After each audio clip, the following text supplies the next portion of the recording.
Friend, आज हम class 11 का जो फर्स्ट चैप्टर है सेट, उसके बारे में पढ़ेंगे। सेट पढ़ने से पहले अपन समझ लेते हैं कि सेट होता क्या है। तो दोस्तों, मैं आपको बताना चाहूँगा कि हम अपनी एवरीडे लाइफ में कई बार अपन कलेक्शन ऑफ ऑब्जेक्ट के बारे में बात करते हैं, जैसे pack of cards, crowd of people, एक cricket team, football team, basketball team, kabaddi team. ऐसे ही मैथमेटिक्स में number of points, prime numbers, collection of triangles, rectangles, ये सब क्या है, आपस में ऑब्जेक्ट का कलेक्शन है। तो ये सब क्या बता रहे हैं, आपस में अपना आप में वेल डिफाइंड कलेक्शन बता रहे हैं कि कोई भी ऑब्जेक्ट है वो एक वेल डिफाइन है। जैसे अगर मैं बात करूँ कलेक्शन ऑफ नेचुरल नंबर, तो ये अपना आप में वेल डिफाइन है ना। जैसे मैं बोलूँगा कि नेचुरल नंबर का कलेक्शन है, तो सिर्फ अपन किसकी बात करें, नेचुरल नंबर की। ऐसे अगर मैं बोलूँ collection of points in a plane, तो उसी पर्टिकुलर प्लेन में जो भी पॉइंट होंगे उन्हीं की बात हो रही होगी। तो अगर सेट की अगर मैं डेफिनेशन लिखना चाहूँ दोस्तों, तो सेट क्या हो जाएगा,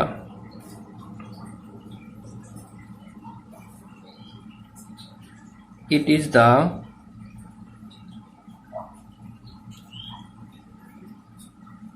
well defined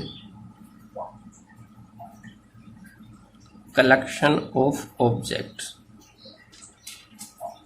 collections of objects का क्या है, वेल डिफाइंड कलेक्शन है। यानी कि कलेक्शन तो होना चाहिए, लेकिन साथ ही साथ वो कैसा होना चाहिए, वेल डिफाइंड होना चाहिए। यानी कि एक पर्टिकुलर सेट से ही बिलोंग करना चाहिए। अगर आप मैथमेटिक्स में बात करें तो काफ़ी सारे कलेक्शन ऑफ ऑब्जेक्ट होते हैं, जैसे collection of natural number, collection of rational number, collection of real number, collection of whole number. तो ये सब क्या है, collection of all point in a circles, ये सब क्या हो जाएंगे, कलेक्शन हो जाएगा। तो ये तो हो गया सेट की डेफिनेशन। अब यहाँ पे कुछ पॉइंट ध्यान में रखने होते हैं। तो पहला पॉइंट है, अगर बात करें हम, अगर मैं बोलूँ ऑब्जेक्ट्स है ये ऑब्जेक्ट्स। दूसरा बोलूँ, अगर मैं बोलूँ मेंबर, या एंड क्या कह दूँ, एलिमेंट्स। तो ये सब क्या है, आपस में एक सिनोनिम टर्म्स हैं। क्या है ये, सिनोनिम टर्म्स हैं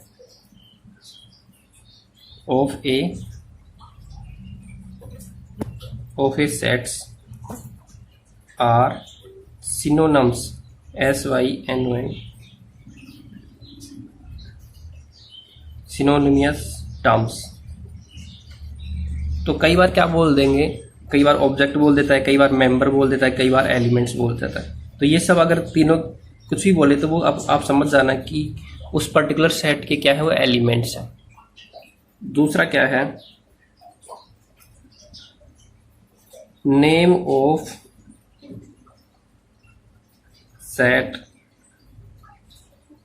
are denoted by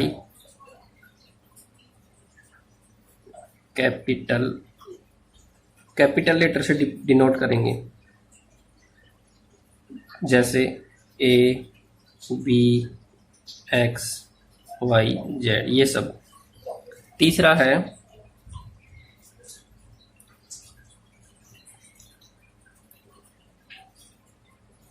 name of objects of a sets, कोई भी सेट आर, इसको किससे डिनोट करेंगे, स्मॉल लेटर से, डिनोटेड बाय स्मॉल लेटर, जैसे A, B, X, Y, Z, ये सब। इतना समझ में आ गया। तो अपन ने क्या पढ़ लिया, सेट की डेफिनेशन पढ़ ली और कुछ पॉइंट जो अपन को रिमेंबर रखने हैं, यानी कि ध्यान में रखने हैं। अब आगे आता है, कुछ टर्म और आ जाती है, कुछ सिंबल्स होते हैं जिनको अपन यूज कर सकते हैं। तो इतना तो आपको समझ में आ गया होगा, ठीक है। अब आगे देखो,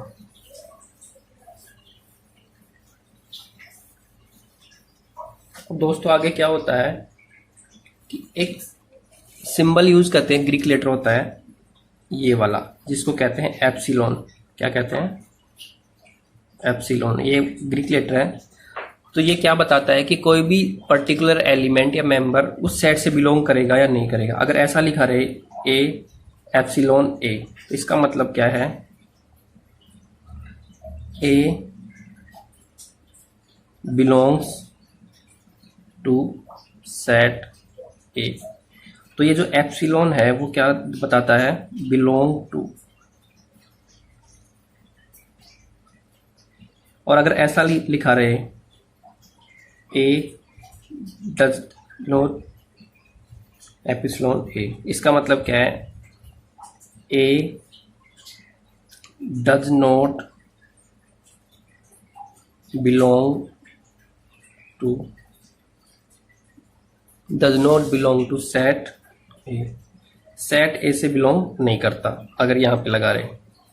तो एक्चुअल में ये ग्रीक लेटर है जिसको एप्सिलॉन कहते हैं, तो इसको ऐसे रीड किया जाता है ए एप्सिलॉन ए। इसका मतलब है ए बिलोंग टू ए, यानी कि जो ए एलिमेंट है वो सेट ए से बिलोंग करता है। और अगर ऐसा लिखा रहे A does not belong to ए, इसका मतलब क्या है कि ये जो ए एलिमेंट है वो सेट ए से बिलोंग नहीं करता है। तो ये तो आ गया कुछ सिंबल्स हो गए डेफिनेशन। अब वे ऑफ रिप्रेजेंटिंग क्या है, way of representation of set.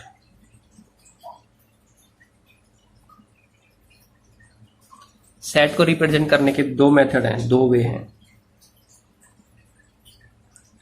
पहला क्या है, एक तो होता है सेट रोस्टर फॉर्म,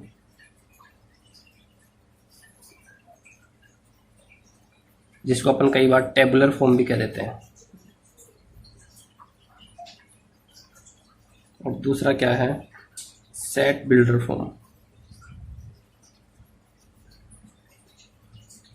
अब देखो दोनों के बारे में अलग अलग हम पढ़ेंगे, चिंता मत करो। तो पहला आता है सेट रोस्टर फॉर्म आता है, सबसे पहला आता है रोस्टर फॉर्म। तो देखो रोस्टर फॉर्म के बारे में समझ लो। तो ए में है roster form.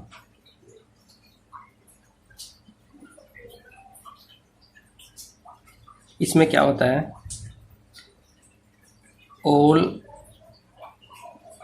Elements are listed and separated by comma। देखो समझो क्या कहना चाह रहा है कि सभी एलिमेंट को लिस्टेड किया जाता है और separated by a comma and enclose in braces. अब देखो समझो क्या कहना है, यानी कि रोस्टर फॉर्म में क्या करते हैं, सभी एलिमेंट है उनको लिस्टेड किया जाता है और उनको कोमा से सेपरेट किया जाता है कि अलग अलग बताने के लिए। और फिर उनको किसके अंदर इनक्लोज किया जाता है, ब्रेसेस के अंदर इनक्लोज किया जाता है। जैसे अगर मैं लिखूँ set of all natural number,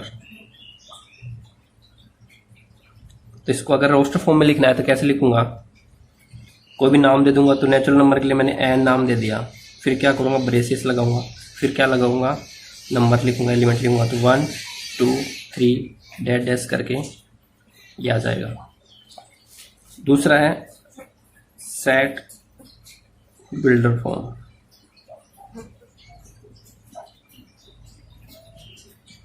इसमें क्या होगा दोस्तों,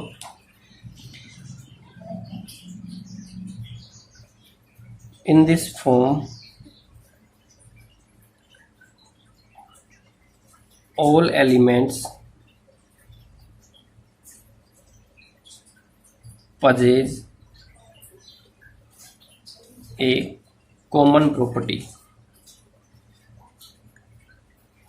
उनके बीच में क्या होती है, कॉमन प्रॉपर्टी होती है उनके कुछ ना कुछ, जैसे वो डिफाइन कर देगा। अब इसको लिखने का तरीका क्या है, जैसे अभी ये था set of all natural number था, अगर इसी को सेट बिल्डर फॉर्म में लिखना हो तो कैसे लिखेंगे, तो नेम दे देंगे, दे दिया, फिर उसके बाद में ब्रेसेस लगाएंगे, फिर क्या लगाएंगे, x such that x is natural number. क्या है, नेचुरल नंबर। और फिर इनको बंद कर देंगे। तो इनको रीड करने का तरीका क्या है, इसको कैसे रीड करेंगे, फॉर ऑल एक्स, और ये क्या होता है, सच दैट। तो इसको पढ़ेंगे for all x such that x is natural number. तो समझ जाएंगे कि वो क्या कहना चाह रहा है, कि नेचुरल नंबर के सेट को बताना चाह रहा है। तो आशा करता हूँ इतना समझ में आया होगा। ठीक है।